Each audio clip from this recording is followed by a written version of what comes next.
Con el fin de la dinastía Qing en 1912, se dio comienzo al establecimiento de la República de China. El Dr. Sun Yat-sen, quien fue un gran revolucionario durante la Revolución de 1911, con la que se puso fin a la dinastía Qing, entregó la presidencia de la República a Yuan Shikai, quien, desgraciadamente, al morir en junio de 1916, dejó una república inestable.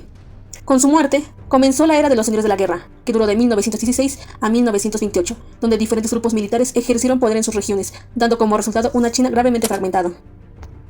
Durante este periodo, el Dr. Sun Yat-sen estableció un nuevo gobierno revolucionario en el sur de China. Su movimiento se llamaba Kuomintang, el KMT, y pretendía consolidar el poder bajo la República de China. Durante este mismo periodo surgieron nuevos movimientos, entre ellos estaba el llamado Movimiento del 4 de Mayo, el cual era un movimiento revolucionario patriótico, intelectual y político, que duró desde 1917 a 1921. Este movimiento provocó un aumento en las ideologías marxistas y en la creación del Partido Comunista Chino, el PSCH. En 1922, el PSCH y el KMT hicieron una alianza con la finalidad de acabar con el regionalismo en China.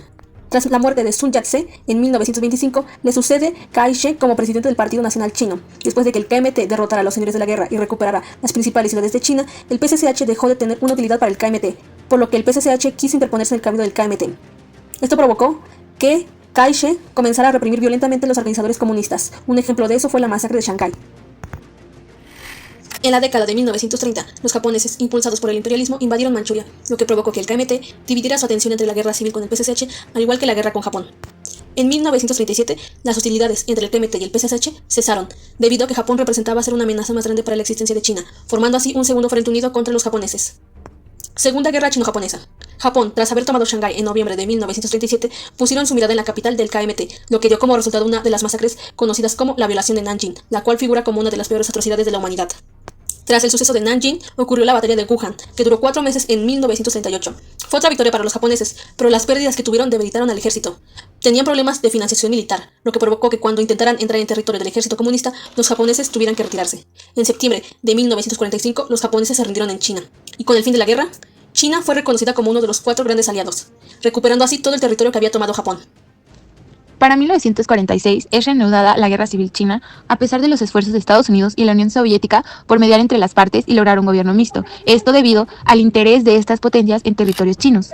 Entre 1946 y 1947, posterior a la ruptura de las negociaciones, fue la ofensiva nacionalista quien decidió tomar el primer movimiento, debido a que invadieron Manchuria y el norte, apoderándose de 165 ciudades a pesar de las protestas de los estadounidenses, que incluso llegaron a suspender la venta de armamento al gobierno chino durante 10 meses. Posteriormente, a finales del mismo año, la Asamblea Nacional China proclamó una constitución democrática sin que participara en esto la Unión Comunista. Sin embargo, la superioridad militar de los nacionalistas duró hasta abril de 1947, cuando los intentos por aplastar al adversario fracasaron y su ofensiva finalmente se detuvo.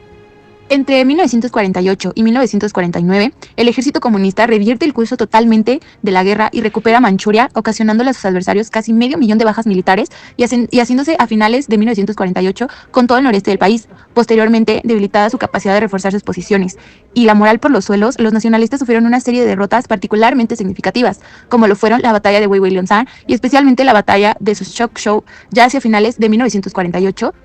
La situación favorecía abiertamente a los comunistas, y el general nacionalista Yang Ahek solicitó reanudar las negociaciones, solicitando apoyo de las grandes potencias. Sin embargo, estas fueron negadas. En 1949, luego de tomar Pekín, la capital imperial, los comunistas tenían prácticamente ganada la guerra. Luego de un periodo de negociaciones con los nacionalistas, entraron en abril en Nankín, antigua capital de la República China, y se hicieron con el control pleno del país. Posteriormente, el 1 de octubre proclamaban la nueva República Comunista. Luego de la victoria comunista en 1949, Mao Zedong proclamó oficialmente la creación de la República Popular China, el 1 de octubre de este mismo año en la Plaza Tiananmen en Pekín. Así se estableció un nuevo régimen socialista con fuerte inspiración marxista.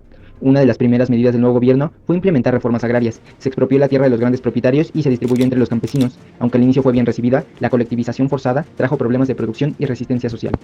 Durante los años 50, Mao impulsó campañas para consolidar el poder del Partido Comunista Chino, y en 1958 lanzó el ambicioso plan llamado El Gran Salto Adelante, que pretendía convertir rápidamente China en una potencia industrial. Para lograrlo, se obligó a millones de campesinos a producir acero en pequeños hornos, y se reorganizó el trabajo agrícola en comunas populares. Sin embargo, el plan fue un desastre. La producción agrícola colapsó, se ocultaron cifras reales por miedo al castigo y entre 15 y 45 millones de personas murieron a causa de la hambruna. Tras este fracaso, Mao perdió influencia por un tiempo, pero regresó en 1966 con más fuerza para relanzar la revolución cultural, una campaña para purgar a sus enemigos políticos y reafirmar su ideología. Se cerraron escuelas y universidades, se persiguió intelectuales y a miles de personas fueron humilladas, encarceladas o asesinadas por grupos de jóvenes conocidos como los Guardias Rojos. Este periodo causó una enorme inestabilidad en todos los niveles del país y dejó heridas profundas en la sociedad china. Mao murió en 1976, dejando un legado controversial. Por un lado, consolidó la unidad del país y su independencia frente a potencias extranjeras, pero también generó sufrimiento con sus políticas radicales. Su muerte marcó el inicio de una nueva etapa, bajo el liderazgo de Deng Xiaoping, quien llevaría a China por otro camino.